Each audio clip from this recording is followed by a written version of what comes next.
In this video, I'll be showing you how to conclude a speech with an easy-to-use method that I taught to over 1,000 college students who designed and delivered over 2,000 speeches. If they could do this, so can you. To have a great close to any speech or presentation or video is just as important as grabbing your audience's attention right at the beginning. If you just say, "And that's all I got," and walk away, your audience is going to feel let down and probably not remember anything you said. Then there's the embarrassing, never-ending ending that just keeps on going and on going and on going and on going and on going. You get the idea. Before we go deeper into the details of how to restate your thesis statement, how to quickly review your main topics, and then how to close it out with a strong closing statement, here's a quick review of the pieces and parts of a complete speech leading up to the conclusion.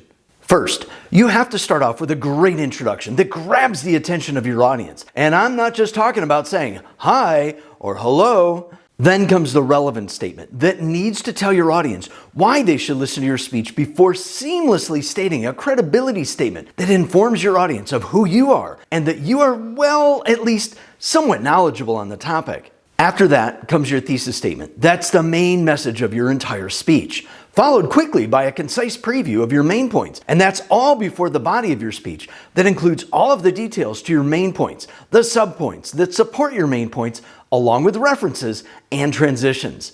And then comes the conclusion.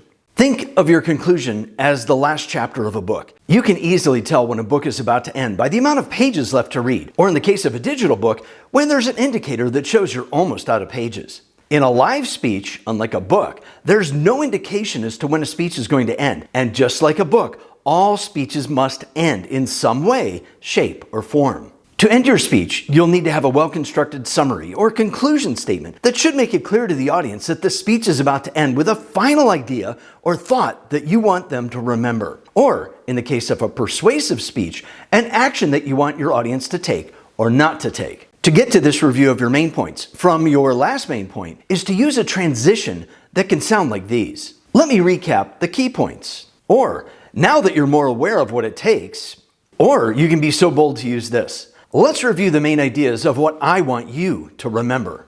And the next part of building a conclusion that I want you to remember is how to review your main points in a concise and condensed way that only includes the main points that you want your audience to remember without going into great detail, since you just did that in the body of your speech. For example, from my video on how to preview your main points in a speech, the preview of the main points in my introduction was this. The dough used to make the crust is the foundation and can arguably be the most important part of any pizza. The sauce adds flavor and can be either a little runny or chunky. And then there are the toppings that can meet any food lover's creative imagination and cravings. That was the foreshadow in the introduction of what my audience is going to hear. To convert this into past tense for the conclusion, it sounds a bit different like this.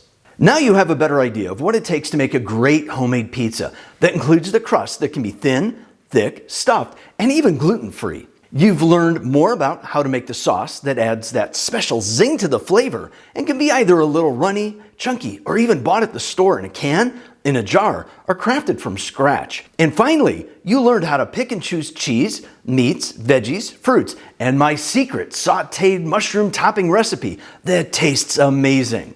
Notice, I didn't exactly state what my main points were, but instead used what is the main points.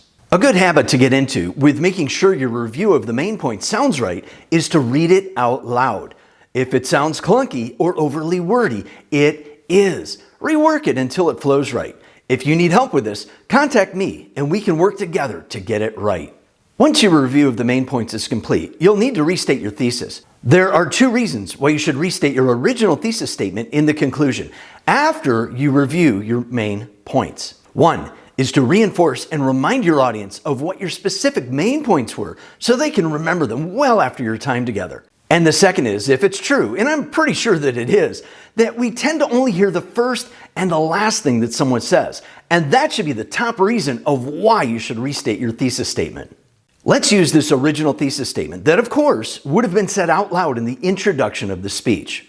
To make the best homemade pizza possible requires three main ingredients: the dough, the sauce, and the toppings.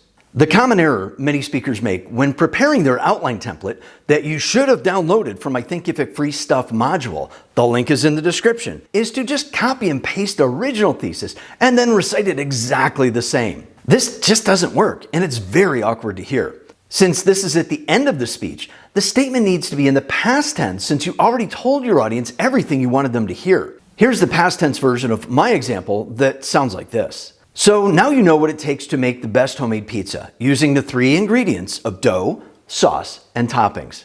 This is as simple as it gets, and it can be used to transition into your final closing clincher. Speaking of clinchers, I would truly appreciate it if you could take a quick 2 seconds to smash that thumbs up and consider subscribing to my channel. That lets me know that the information I'm providing you is worth your valuable time, and it communicates to the YouTube algorithm that it's worth sharing with others. Thanks. The clincher provides final closure to your speech. Don't rush the time needed to come up with something memorable. And just so you know, thank you is not a clincher, although you can use it before you walk away from the podium. If you have one shot to make your point, make it a good one and leave your audience with something that they'll remember for a long time, well after you're done.